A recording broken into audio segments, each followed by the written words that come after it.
Rachel, I am worried and have been worried for a long time that we have a president who will refuse to leave office if he loses the election.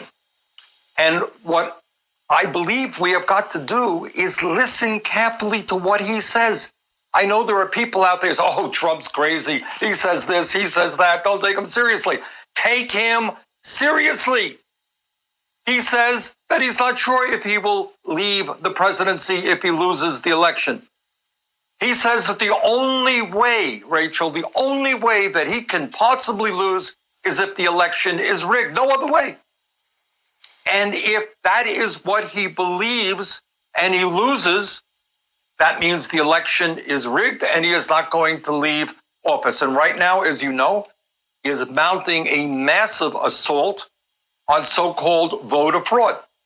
Only problem is study after study has shown we have virtually no voter fraud in the United States.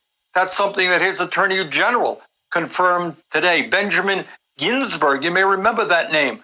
He was the lead Republican election official during the 2000 Gore versus Bush recount in Florida. This is the lead Republican guy on these issues. He said voter fraud in America is virtually non-existent. So why is Trump doing all of this? And here's the answer.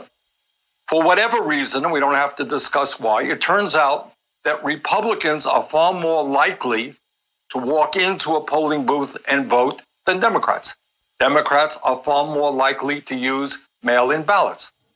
So what could very well happen is on election night, when you're sitting there moderating the show, it appears that Trump is winning in Michigan and Wisconsin and Florida. People see it. Oh my goodness, Trump is ahead.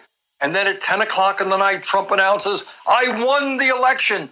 And by the way, my Attorney General has told me there's massive fraud with the mail-in ballots.